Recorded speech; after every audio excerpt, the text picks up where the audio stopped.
Olá pessoal, Marcelo Zarski aqui.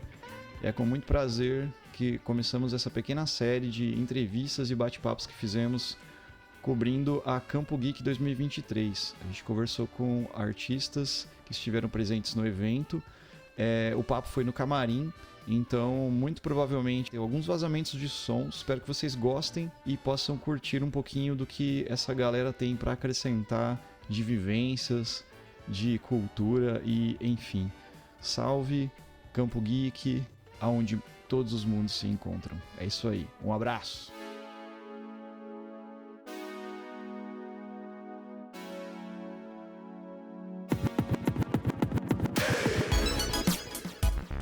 Hoje eu e o Marcelo estamos aqui na Campo Geek 2023 e a gente vai fazer todo o acompanhamento do evento e também conversar com o pessoal que está nos painéis, com o pessoal interessante que tem aqui se apresentando, conversando, falando. Então essa é uma das conversas que a gente teve. Conosco aqui a gente está com o Adriano Garibe. E eu queria passar só para o Marcelo dar o oizinho e daí já para o Adriano para a gente começar. É isso aí, segunda edição da Campo Geek. A gente estava na primeira, que foi 2020, né, se eu não me engano. E a segunda atrasou um pouquinho, mas veio, né? Tivemos uma pandemia no meio, né? Mas estamos aqui e um prazer estar aqui com o Adriano Garibe. Prazer todo meu. Né? E a gente gostaria de saber, Garibe, como que está sendo para você essa experiência? Você já tinha vindo para um evento geek, né? Um evento de cultura pop. Fala um pouquinho de como está sendo essa experiência para você. Nunca tinha vindo e inclusive quando eles me convidaram, quando o Douglas me convidou, eu falei, mas Douglas, o que eu não tenho essa cultura, não o bastante, né, para trocar com eles, né, porque é uma cultura muito vasta, muito diversa, muito rica, né, e muito vertiginosa quase, se pode dizer assim, né, e até complexa, eu vou usar essa palavra. Então eu não tenho essa cultura bastante, não, mas a gente quer que você fale do audiovisual. E aí foi bacana, porque no painel eu falei menos, o Douglas foi me entrevistando e eu fui respondendo as perguntas dele, ele é um entrevistador sagaz e tal, e depois respondendo as perguntas das pessoas a propósito das curiosidades deles, sobretudo no que tange a bastidores, né? Quer dizer, a como é que a banda toca num set e como que é essa vida aí, né? Como que ela se dá, qual a dinâmica dessa vida de um modo geral, assim. E depois até questões assim mais específicas que o nosso amado Douglas puxou agora no final, sobre essa questão da inteligência artificial e tal, né? Que é um grande problema a ser resolvido não só pelos norte-americanos, mas por nós, sul-americanos também. Eles estão um pouco à frente, porque eles têm um sindicato bem mais forte do que nós. Nós temos os satélites que são compartimentados em estados, né? E isso dificulta um pouco o trabalho. Mas hoje existem, ainda a propósito disso, existem hoje organismos independentes como a Interartes Brasil, lá no Rio de Janeiro, que faz um trabalho extraordinário no sentido de fazer com que essa luta chegue a algum termo que seja razoável, não só para os detentores dos canais e das plataformas, mas também para quem presta serviço para eles, né? E deixa eu te fazer uma pergunta. Você estava ali comentando sobre a vida de artista, né? E a casa dos artistas, etc. Daí deixa eu te fazer uma pergunta. Você já tem uma jornada, um caminhar artístico de longa data, né? Mudou muito os desafios de um ator de quando você começou e de hoje? Sem dúvida alguma. Sempre foi muito difícil, né? E agora eu acho que com essas questões todas que estão chegando agora, que dizem respeito mais ao que se pode fazer com a imagem do ator, ao que se pode fazer com a voz de um ator, dificultou mais, né? Eu acho que é preciso que os artistas de hoje estejam mais, que querem de fato viver disso, que estejam mais atentos e mais engajados, né? Coisa que nunca estiveram até então, né? Porque é uma classe muito desunida de um modo geral, né? Artista, jornalista, a gente costumava brincar lá, na época, porque eu sou jornalista formado, na UEL, em Londrina, inclusive. E a gente costumava dizer, é uma brincadeira meio de mau gosto, mas enfim, artista, jornalista e puta. Não tem sindicato. Não tem. Ou seja, e note que as profissionais do amor, elas ainda se organizaram na Europa, entendeu? Especialmente na Espanha. Se organizaram, porque elas perceberam o poder que elas têm, entendeu? E os jornalistas ainda estão devendo, os jornalistas tomaram um coió de 2000 para cá, que a internet virou do avesso, a mídia digamos, convencional, por assim dizer. Então, se eles estavam perdidos antes disso, agora mais do que nunca, né? E por outro lado, existem movimentos independentes, como o de vocês, por exemplo, e tantos outros, que prestam um serviço extraordinário, né? E um serviço que, para quem recebe, é totalmente gratuito, né? Um serviço pelo qual você não paga, né? Então, assim como eu acho que, agora, voltando ao meu caso especificamente do audiovisual, em que você é muito mais alguém que é contratado para determinados tipos de trabalho do que alguém que produz determinado tipo de trabalho, no meu caso, né? Eu mais presto serviço do que produzo, então é preciso estar muito sereno e muito atento e muito engajado para que essa possibilidade de você ser um autônomo nessa área permaneça sendo minimamente viável e possível, porque senão vai ter uma hora que ela vai ficar inviável. Pois é. E aí muita gente vai deixar esse nicho, e muita gente boa tende a fazer isso, o que é uma pena, né? É uma perda enorme. Pois é, e isso me leva a uma pergunta que eu estava aqui. Você estava falando e eu estava matutando aqui. Porque justamente a gente vem de um período, eu também já sou numa idade provecta, né? Então eu costumo brincar e eu digo assim, a gente está vivendo um momento em que a internet promove uma subversão de valores. E até que ponto, por exemplo, você como profissional se sente, por exemplo, prejudicado, ou até, vou usar o termo roubado, porque a impressão que dá assim, agora que a gente estava conquistando alguma coisa, tirou, né? Por exemplo, por movimentos independentes, o pessoal que faz novela pelo YouTube, filme por YouTube, né? Aqueles fanfilmes e, né? Os fanfics e tudo mais, porque acaba sucateando a profissão também.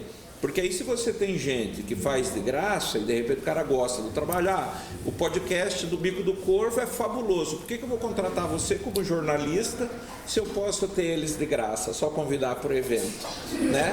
Até que ponto você sente que de repente a internet tornou o seu trabalho mais difícil ou até mesmo prejudica na relação trabalho, né? Engraçado, Anderson, eu não cheguei a sentir esse impacto ainda, cara. Ainda que eu deveria ter sentido, mas eu não creio que não, porque a atividade dos canais pagos, né? Dos canais fechados e até mesmo dos canais abertos e das plataformas de streaming, elas, muito embora se guiem muito por preferências que pipocam lá na internet, elas existem independentemente disso e até alimentam a internet de conteúdo. Sim. Né? Ou pelo menos, se não alimentam diretamente de conteúdo que você tem que pagar por aquilo, elas alimentam de polêmicas, de uma série de coisas assim. Então eu não chego a sentir esse impacto de me sentir prejudicado profissionalmente pelo fato de muita gente estar se organizando para conseguir fazer o próprio trabalho de algum modo. Acho até positivo que isso aconteça, porque se não é possível fazer pelas vias, digamos, oficiais, as pessoas vão dar um jeito de fazer. Isso é igual planta que começa a crescer, e você não tem como controlar esse troço, entendeu? E isso me parece que na internet já ficou muito claro que esse descontrole, ele tende a crescer cada vez mais. Hoje existe um movimento para tentar regularizar, mas para regularizar isso vai ser uma dificuldade, que é um elefante, é mais do que um elefante, é um mastodonte gigante andando por sobre todo mundo, entendeu? Então, assim, eu não chego a me ressentir disso. Eu acho que o único, e não chega a ser um ressentimento, a única coisa que eu acho complexa é, por exemplo, eu tenho 20 mil seguidores, digamos. Tá. Né? E aí o cara vai fazer um casting e ele me vê lá, o Garibe com 20 mil seguidores e o fulano com 300 mil seguidores. A tendência desse produtor de casting é escolher esse cara que tem uma adesão muito maior na internet, com 300 mil seguidores. E muitas vezes falsa.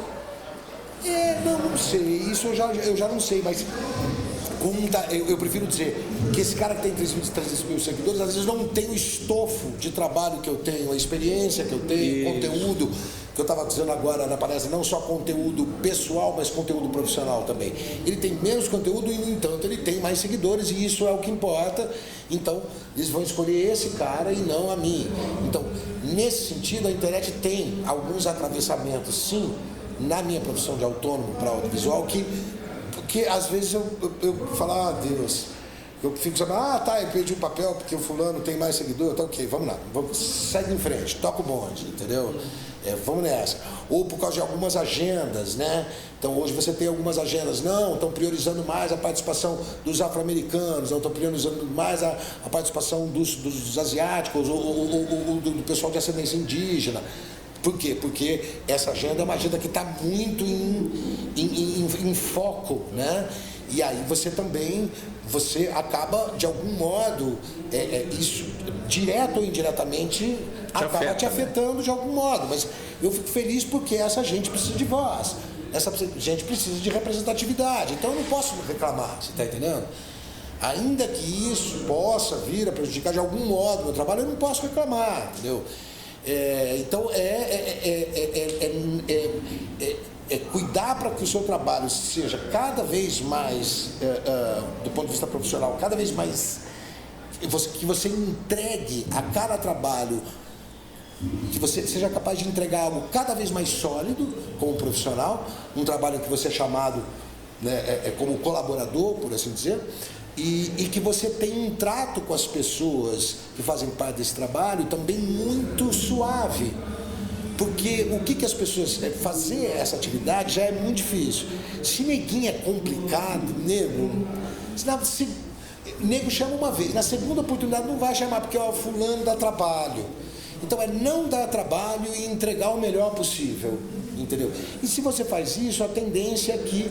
Porque eu já sinto, depois de 20, quase 30 anos fazendo audiovisual, praticamente sem parar, com alguns intervalos e tal, eu já pressinto o quanto o audiovisual é, de um modo geral, se você incluir cinema, TV, tanto TV aberta como TV fechada, os streamings, é meio que uma família, de algum modo. Então, o Garibe é um cara que entrega, o Garibe é um cara sério, o Garibe é um cara pontual, o Garibe é um cara ponta firme, esse tipo de papel é um perfil adequado para ele. Aí eles vão dizer lá, eles é que costumam, né, te colocar num nicho. Não, o Garibe faz melhor esse tipo de papel, até você convencê-lo de que não, de que você também é capaz de fazer outros tipos de papel, é uma queda de braço que você tem que ter com essa gente. Para não ficar marcado. A coisa do estigma é complicado, mas é porque de fato eu sou capaz de fazer papéis para além da questão do vilão, sou capaz de fazer qualquer coisa, Anderson. Sim. Entendeu? Essa que é a verdade, como todo mundo, capaz de fazer qualquer coisa bem. Né?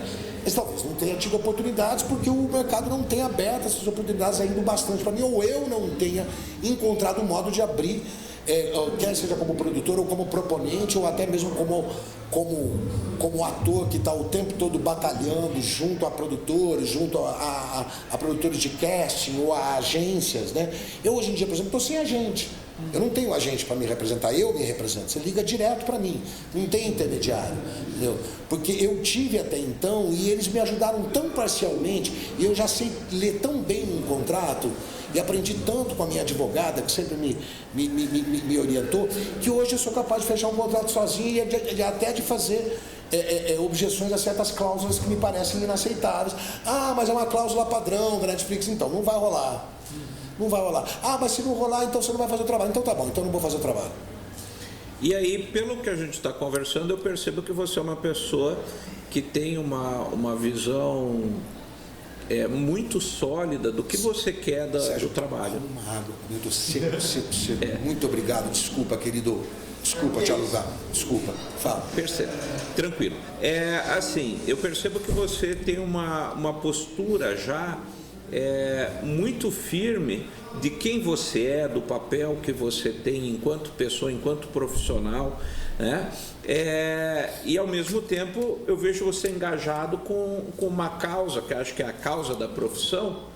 Pelo pouco que eu estou conversando contigo, isso fica bastante evidente, né? E você, como que você lê, por exemplo, essa perda de direitos que a gente está tendo no mundo aí? Teve a greve dos roteiristas, né? Que a Fran Drescher está pilotando. A dos atores continua, a dos roteiristas eles já resolveram. Isso, já. Né? E como é que você vê isso hoje, especificamente no Brasil? Como é que a gente está lida? muito atrasado em relação à demanda deles. A gente ainda tem muito que pedalar para chegar perto de uma coisa que eles já estão bastante adiantados, já porque o sindicato deles, a Union, lá, ele é muito forte. Sim, tinha o Trumbo lá, que teve aquela briga tremenda, né? Muito forte a representação sindical deles, entendeu? Não é brincadeira, cara, é coisa que eles sempre levaram muito a sério. Na América do Norte, de modo geral, os sindicatos sempre tiveram uma presença, ou uma presença terrível, ou uma presença extremamente benéfica, entendeu? Mas, de um modo geral, tem sido, né, nos últimos 50 anos, muito obrigado, Sérgio. Não, está ótimo, muito obrigado. Extremamente benéfica, entendeu? E nós não, então eu acho que a gente tem que apontar agora para a representação que, ainda que não seja num primeiro momento sindical, que seja através de... Isso é café? Não, você quer que eu... não precisa, eu tomo um bico. Ainda que não seja uma representação sindical, que é reconhecida como tal, entendeu? Que seja através de alguma ONG ou de algum organismo independente, ela tem influência sobre a corrente sindical oficial, entendeu? Que é aquela que quer seja o governo, quer seja os empresários respeitam, entendeu? E levam em conta, né? Então eu acho que esses movimentos independentes eles têm que pedalar muito e eles têm que tentar compensar essa ausência que a gente tem de representação sindical diante não só do governo, mas do empresariado, né? Daqueles que detêm os meios de produção, não, café? Essa tá menos, desculpa aí, pessoal. Obrigado. Não. Essa tá bem tá mais ótimo, tá quente ótimo. que a outra. Muito obrigado. E tem comida ali, Tagarinho. Tá, obrigado. Entendeu? Então, eu acho que o que uma Interartes Brasil está fazendo hoje, não só lá no Rio de Janeiro, mas em São Paulo também, é quase um milagre, porque está mostrando, tanto para o Satélite Rio quanto para o Satélite São Paulo, caminhos, apontando caminhos, porque o Satélite Rio e o Satélite São Paulo, por uma série de razões, que eu não vou entrar aqui, são razões políticas muito severas, muito sérias, com implicações muito vastas e abrangentes, esses sindicatos, eles meio que, de alguma maneira, eles entraram num modus operandi que é muito mais cumprir a agenda e receber a contribuição sindical e cumprir lá uma agenda do que, de fato, representar a categoria. Isso, houve um esvaziamento, né? Esvaziamento total. Tem uma maioria dos meus colegas não pagam contribuição sindical. Eu digo, tem que pagar, meu irmão. Tem que pagar, porque se você não paga contribuição sindical, é a primeira, como se diz? É a primeira razão pela qual não existe sindicato, é o fato de não haver contribuição sindical, né? Então tem uma série de erros aí, não só do sindicato, como operadores dessa dinâmica, mas também daqueles que... Da categoria, né? Da categoria que faz uso e que deveria valorizar o seu sindicato, entendeu? Porque você sabe... o sindicato efetivamente resolve uma série de problemas e de pepinos gigantescos, entendeu? É o mesmo problema que acontece com o sindicato dos músicos, né? Eu sou músico, né? Fala um pouquinho mais alto. É o mesmo problema, é a mesma coisa. Tipo, vários músicos não pagam porque a representatividade é muito pequena, É nula. Mas aí que tá. Jornalista, músico, artista, né? Já não podemos mais dizer as profissionais do amor, porque elas já estão bem organizadas, bicho. Até elas já passaram a gente, no sentido de que até elas, eu não estou fazendo pouco delas. Né? Eu estou dizendo, a gente costuma dizer que é a mais questão de organização, né? Mas ela nunca foi organizada, essa profissão. Ela nunca foi. Ela começou a se organizar agora no século XXI. Né? E mais na Europa do que aqui. Né? Você sabe que eu sou da educação e a gente tem esse problema também. Que aí o pessoal se acha politizado, mas não quer sindicalizar. Só que eu sempre digo, eu, por exemplo, sou e contribuo. Só que eu tenho uma briga ferrenha com o sindicato por causa dessa questão de virar apenas cumprir papel, né? Só cumprir a agendinha e tal. E daí o pessoal fica maluco da vida. Mas eu falo, gente, você tem que... Ah, mas você não gosta de... Não, é o contrário. Eu estou brigando porque eu gosto. Sim. Porque eu acho que nós temos que ter uma representação, tem que ter alguém, uma entidade que brigue.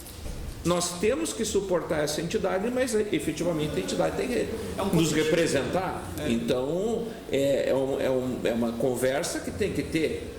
Né? A gente não pode simplesmente aceitar o cumprir papéis. Né? Claro. Ah, eu sou do sindicato e tal, senão você não resolve nada.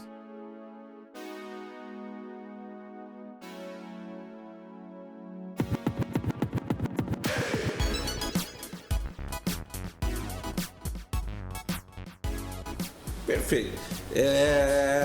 E daí como é que fica essa questão? Hoje, por exemplo, como é que você está vendo o mercado de audiovisual como um todo? Você acha que ainda está aquele balaio de caranguejo que um quer pisar na jugular do outro? Não está mais assim. Não está mais assim. Hoje, eu acho que do ponto de vista não só de quem produz, não só dos detentores de meios de produção, mas das produtoras independentes, né, que na verdade são as produtoras independentes que produzem conteúdo para essas grandes plataformas. Sim. Ou para esses canais. Você vai chamar a Gulani, você vai chamar a Conspiração, você vai chamar a Casablanca, você vai chamar... Entendeu? Que são essas grandes produtoras. Então eu acho que essas produtoras são muito unidas, elas se comunicam muito entre elas, elas têm conteúdos, elas têm volume de conteúdo. Então eu lembro que quando a Netflix chegou aqui, a Amazon Prime chegou também, e agora a Apple TV vai chegar com o mesmo papo, eles chegam dizendo assim, ó, a gente quer conteúdo daqui, do país de vocês, que represente o país de vocês de algum modo. E aí os produtores independentes falam, mas vem cá, e aí estavam todas as produtoras lá, mas vem cá, mas tem alguma restrição de orçamento? Não tem restrição de orçamento. A gente quer saber o que você tem a propor. Dependendo do que você tiver a propor, não interessa que seja de época, não interessa nada. A gente quer saber se tem valor o que você está propondo. Se tem valor, o nosso critério é valor. E aí valor segundo eles lá, né? Se tem valor, eles vão dar um jeito de pagar por aquilo. E aí eles vão reunir os players lá, né? Que vão se cotizar como produtores executivos para colocar dinheiro lá para aquilo acontecer. Né? É óbvio que se você chega com um produto de época, uma série de época é uma fortuna. Sim. Entendeu? O montante de uma série de época, comparado ao montante de uma série que não é de época, é quase o triplo do valor. Sim. Né? Então, agora eu acho que, de um modo geral, as produtoras independentes estão muito ligadas umas com as outras e elas estão em harmonia com as plataformas, né? Aceitando as demandas? Não, aceitando as questões contratuais das plataformas, que são complicadas quando se trata de contrato entre a Netflix e a Conspiração para fazer o Bom Dia Verônica. Né? Ou com a Zola Filmes, a Zola que faz o Bom Dia Verônica. A Zola Filmes, que é uma produtora independente do Rio, e a Netflix para fazer o Bom Dia Verônica. É um contrato difícil. É um contrato meio pesadelo. Você lê aquilo e fica 35 dias sem dormir, cara. Entendeu? Porque se você não entrega o que você tem que entregar no prazo estipulado, você tá morto, cara. Você nunca mais trabalha. Entendeu? Você dá um furo, não tem um furo. Né? E é eles que ditam essa dança. Eles que ditam essa dança, a plataforma que dita essa dança, e as produtoras dançam. E as produtoras, apesar de reclamarem pra caramba, elas gostam dessa dança. Elas ganham muito bem, obrigado, às produtoras. Né? Porque esse negócio de que ator é realmente rico, realmente, eu realmente acho isso né? É o Brad Pitt que é rico, cara. É o Tony Ramos talvez seja, né? Tem uma condição de vida sólida, mas a maioria dos atores são um bando de fudido, entendeu? A verdade é essa. E sai de um trabalho e já está desesperado atrás de outro, porque sempre tem que ter uma... Cara, um cara como eu, ele sempre tem que ter uma cancha de, sei lá, 100 mil reais a mais na conta bancária para bancar algum momento de, opa, não tem trabalho. Se você tem menos de 100 conto na sua conta bancária, entendeu? Não vira o ano. Não, você corre o risco de tomar um coió. Entendeu? Porque, não, eu tenho 30 conto guardado. Bom, ficou sem trabalho 4 meses, cara, dançou. Isso. Entendeu? Então, o fato de você ter que ter sempre essa retranca de segurança relativamente grande. Esse respiro grande, para mim é enorme. Você tem que ter, né, pelo menos 100 conto na conta bancária para não temer, né? Isso é uma vida difícil. E outra, isso é uma montanha russa, porque nem sempre você consegue manter isso. Às vezes isso cai pela metade, cai um terço, aí sobe de novo, chega a barca, vai bater na bunda, opa, volta de novo, ou pinta um trabalho ali, isso aqui vai... Agora eu fui chamado para protagonizar um filme com o Guilherme Fontes, chamado Pacto de Sangue, que vai ser filmado em Belém do Pará o ano que vem, e que vai ser produzido pela Intro Pictures, e que eu vou protagonizar junto com ele, e eles vão me pagar o que se paga para um protagonista, independente do nome do protagonista. Um protagonista não sai do set, ele dorme lá. Então ele tem que receber um dinheiro à altura disso. Entendeu? E aí eu falo, opa, já dá você dá uma respirada, entendeu? Você fala, opa, vai dar para segurar um tempo, você até calcula o número de meses que você vai conseguir segurar, entendeu? Sendo que nessa frente de meses que você vai conseguir segurar, você não pode ficar achando que, bom, então agora eu tenho um ano para relaxar. Não existe até isso. Até porque pode ter uma nova Covid, né? Você também corre esse risco. Você não sabe o que vai acontecer, a coisa é muito instável, bicho. É uma vida que é para poucos, é só para os fortes, Anderson. Entendeu? Assim, eu não estou me gabando de nada, não. E você trabalha com dublagem também? Não, eu já fiz dublagem na Ala de São Paulo. Fiz, mas... E agora eu estou em São Paulo de novo, porque eu estava morando no Rio até antes da pandemia, aí começou a pandemia, eu vim aqui para Londrina cuidar da minha família, que eu tenho uma parte da minha família em Londrina, e depois ao invés de voltar para o Rio, eu fui para São Paulo, onde já morei antes também de ir para o Rio, né? E lá em São Paulo todo mundo da dublagem fica, Garibe, volta, essa sua voz, volta, vem, vamos fazer e tal, né? Mas eu até agora não arrumei um espaço na minha agenda para ir lá dublar, porque eu não tenho estúdio em casa, e eu tenho que pegar minha moto e ir lá, em São Paulo é tudo lá longe, né? Lá no estúdio da Ala, lá na Vila Madalena, para gravar lá e tal. É o que os dubladores fizeram na pandemia, é que eles fizeram um estúdio em casa, eles compraram uma cabine, é uma cabine que vem pronta já, caríssima. Você só coloca o seu equipamento lá dentro, fecha, até ar-condicionado já tem. Eu montei uma em casa agora, acabei de reformar. Aí você entra lá e faz tudo, entendeu? Com qualidade de dublagem profissional e tal, que tem vários requisitos que você tem que atender, técnicos e tal. Então, mas então os meus grandes amigos dubladores, Francisco Bretas, Gabriel Romuti, essa gente aí tem essas cabines. Eu não tenho porque eu não vivo disso. Eles vivem muito bem. Demanda investimento, né? Vivem bem. Um dublador em São Paulo ganha em torno de 15 mil reais por mês, aproximadamente. Um bom dublador. O pessoal do Clube da Voz ganha 30 mil reais por mês, né? E com trabalho garantido, porque tem um volume de trabalho enorme, né? Mas agora chega essa história aí da inteligência artificial. Vocês viram a menina Olsen falando em inglês, depois falando em português? Aquilo é assustador, bicho, você viu? É muito assustador aquele troço, bicho. E é uma tendência para isso, aquilo, né? Cara.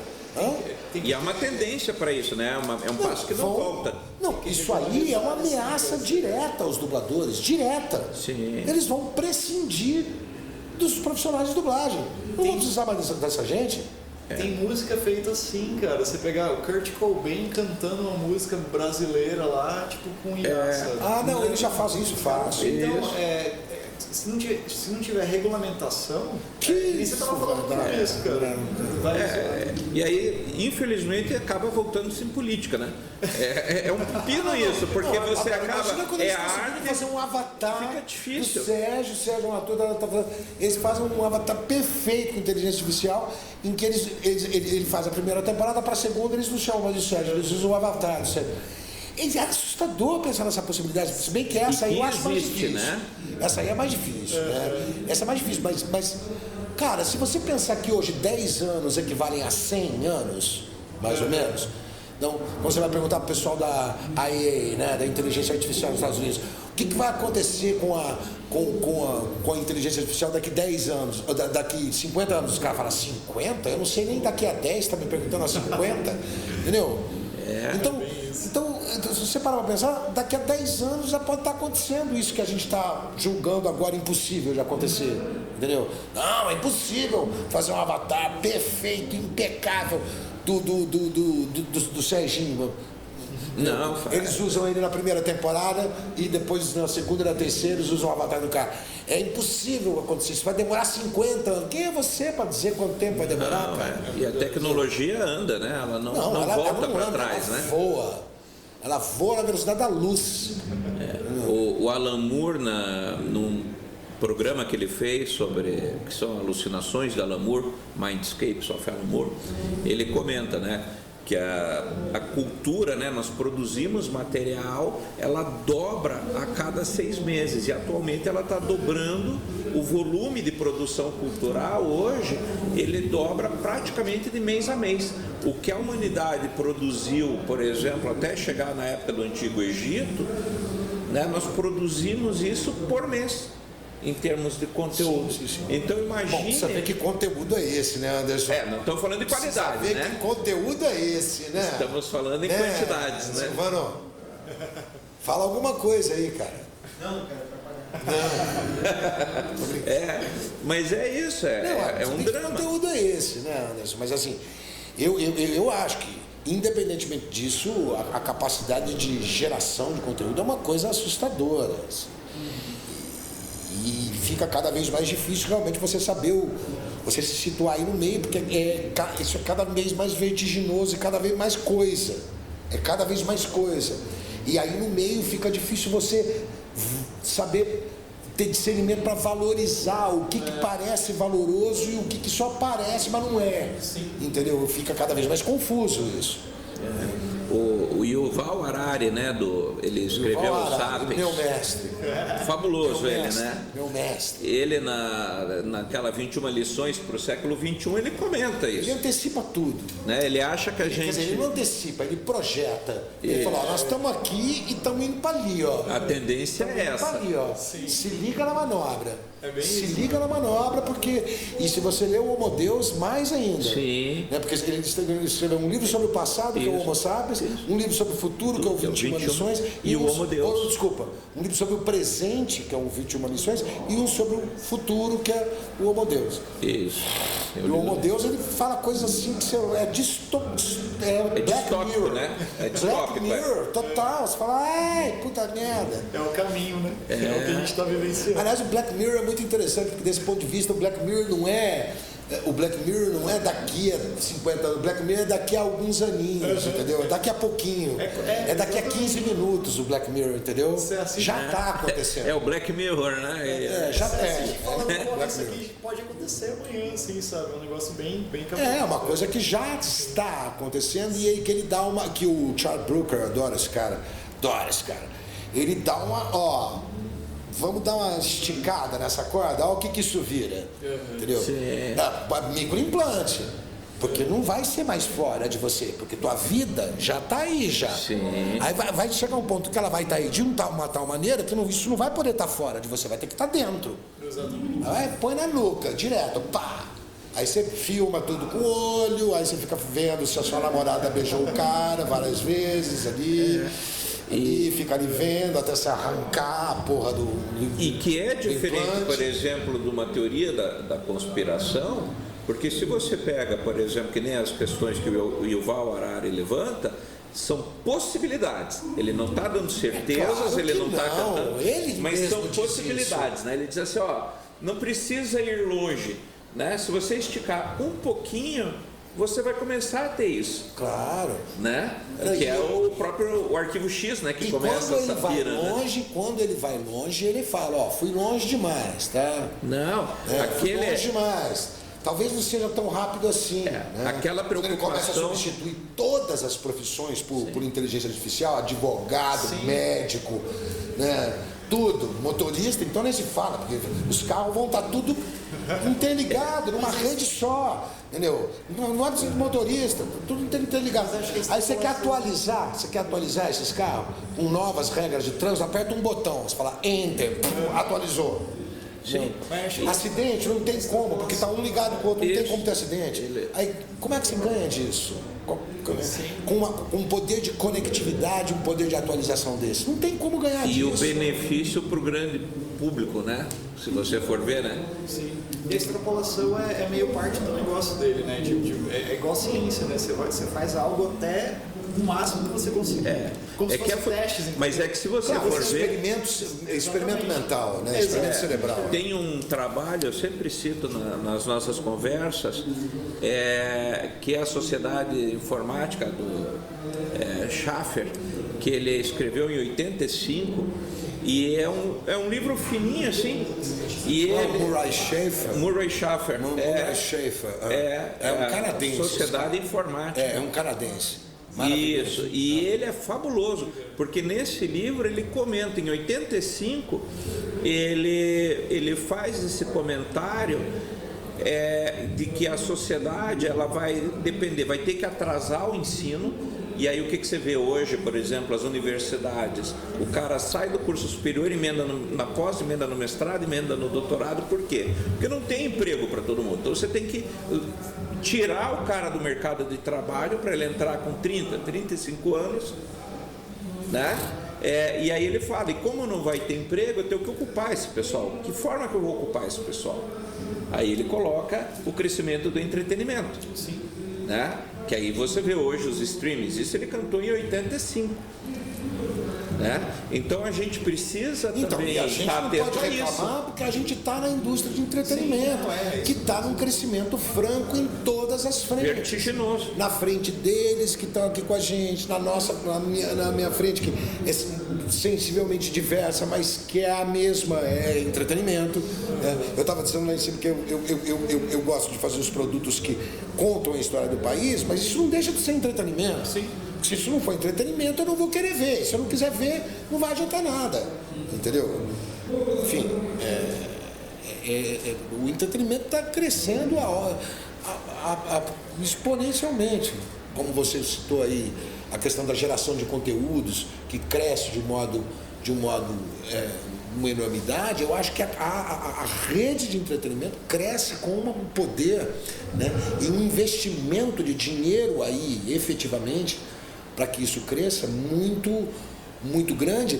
E eu acho que é isso que está dando problema agora com os atores e com os roteiristas. Que a quantidade de dinheiro que está sendo investida de tal monta que os caras estão falando, peraí, é isso mesmo? Vocês vão abocanhar tudo isso e deixar a gente aqui dormindo de bruço? Não vai rolar. Porque o volume aumentou demais, entendeu? Sim, só que aumentou. Ainda que ele tenha aumentado, mas diferentemente dos produtos que se fazia há, digamos, 30 anos atrás, não são bilhões de dólares, porque não dá para ser. Você tem que enxugar a máquina. Não dá mais para investir o que se investia para fazer um Titanic, o filme, por exemplo, você tem que pegar e fazer um barco daquele tamanho e afundar ele de verdade. Não dá mais para fazer isso, filho. E é para isso existe a CGI, né? A CGI, exatamente. Para isso existe a tecnologia de informação que faz milagres. Porque você não tem como fazer isso efetivamente, cara. Entendeu? Tudo bem, então a CGI faz com que você economize bilhões, mas por outro lado ela também gera muito dinheiro, entendeu? Porque vocês viram Duna, cara? O Duna é o que há de melhor pra mim. E vem o segundo filme aí, entendeu? É porque os nerds torceram o nariz pro Duna. Não tô chamando você de nerd, não. Mas eles torceram o nariz. Duna, eu falei, bicho, vai assistir, você não viu ainda, irmão? e vai assistir no cinema, sem essa de ver em casa. É uma experiência. Entendeu? Uma puta experiência. E o segundo filme é que é o filme, porque o primeiro é um prólogo. O primeiro é um prólogo. É só um prólogo. Só disso eu já sei que ele leu o livro. O Goethe, Eu li o livro. ele tem essa, ele falou assim, quem não lê o livro, quem não lê Duna na vida, não é um ser humano. Tipo assim, Quem falou isso? Não, bicho. O super diretor do Duna, que é o melhor diretor em atividade no momento, eu acho. Sempre esqueço o nome dele, Denis Villeneuve. Meu Deus do céu, o cara é um mega cineasta. Já viu os filmes anteriores dele? Sim. É uma obra-prima atrás da outra. Uma coisa impressionante. Sim. E ele falou isso também. Ó, quem não leu o Duna não sabe nada. Não sabe nada. E junto-se a Jodorowsky nós, né? preciso lê-lo. Mas coitado do Jodorowsky. Fala do Jodorowsky. O Jodorowsky não conseguiu fazer, cara. Não. Uma pena. Uma pena. Que era o que tinha Ele o fez Salvador tudo. Dali. Ele chamou um desenhista, esqueci o nome do desenhista do Blade Runner. Não, pra o fazer- Mebius. Ele o Moebius trouxe- e o desenhista do Blade Runner, que é outro E cara. do Aliens, né? Animal, para fazer um livro gigante. Ele, Só de o storyboard, das né? artes e do storyboard do filme inteiro. É um livro dessa grossura que ele tem lá até hoje. Você viu que ele estava para leiloar, né? Ia leiloar por acho que 5 milhões de dólares. Mas vai passar disso. Mas que dúvida, né? Acho que a gente tem que liberar o Garibaldi. Temos que liberar o Garibaldi. Vai tá muito boa essa conversa. Sim, tá. Tenho que dizer. Tá. Muito prazer. Todo Obrigado bem. pelo tempo. Obrigado a você. Não, mas antes de largar ele, pergunta o que ele quer deixar para o pessoal, né? Porque senão, o que foi que a gente não perguntou e que você acha assim, putz, eu devia ter falado disso? Que eu acho que as pessoas têm que produzir. Eu vou falar uma coisa que talvez vá contra tudo que eu falei agora. Muito embora não vai nada contra. As pessoas têm que ter mais coragem para propor conteúdos. O menino me fez uma pergunta muito incrível lá. Quando ele falou assim, mas para propor conteúdo a gente não tem que amadurecer mais, tanto artisticamente quanto como pessoas. Eu falei, agora você chegou onde eu queria chegar. É preciso amadurecer cada vez mais. Porque senão, às vezes você tem o conteúdo por ter amadurecido pessoalmente, mas não tem como propor por não ter amadurecido artisticamente. E às vezes você tem a forma artística para propor alguma coisa, mas não tem conteúdo por não ter amadurecido pessoalmente. Essas duas coisas têm que correr juntas, entendeu? Ou seja, a vivência tem que ser cada vez mais rica e o seu aprumo técnico e profissional e artístico também tem que ser na mesma medida crescer junto para que você possa chegar a um ponto de poder propor aquilo que você quer dizer, entendeu? E ainda que não seja Netflix, Amazon Prime, porque isso não quer dizer nada, essa que é a verdade, porque hoje existem 1000 outros modos de se chegar, ainda que não seja, é o que você tem a dizer. E o que você tem a dizer é da maior importância. É como diz um amigo meu, não é uma Havana, mas é o meu charutinho, cara. Entendeu?